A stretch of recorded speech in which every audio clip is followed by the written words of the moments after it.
Sometimes we have a collection of files, multiple files, that have all got the same layout or the same schema.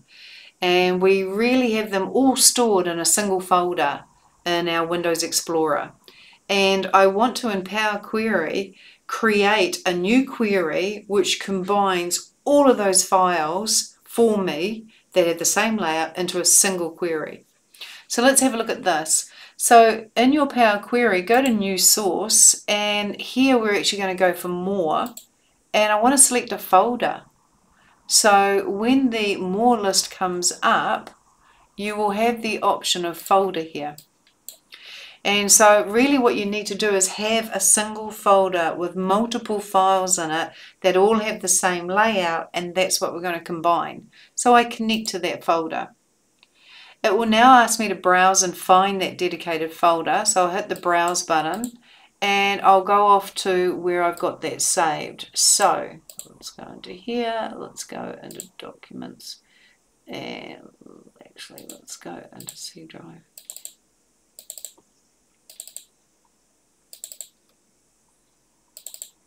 And so I've got a folder here called Combine Excel Files, and I've got a collection of Excel files in there.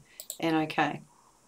And when I OK this, it will show me that there are 3 Excel files in that folder that it would like to combine into one query. So I'm going to combine and transform.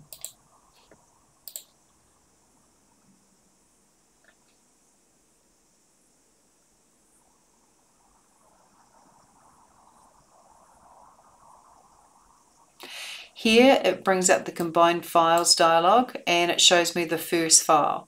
The first file, if I click on Jan, I can preview the data, 1450 for Egan.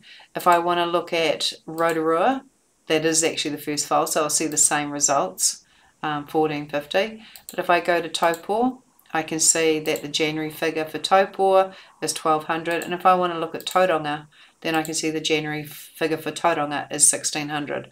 So I'm actually combining 3 files in that one location. So I just click OK. Eventually you will end up with a query in your queries list which will have combined all of those files. It's just evaluating it for me. And here it is here, combined Excel files. These records here came from the Rotorua file, these ones came from the Topor file, and these ones come from the Tauranga file. So you can, if you've got a lot of files with the same schema, the same sort of layout, you can combine them together, and you'll also find that you get some helper. So there's a little bit of a sample file here, and you can have a preview here, and you can even double click it, and basically there's some transform options, and there's a sample there, but I'll just close that up for now. So combine them using Power Query.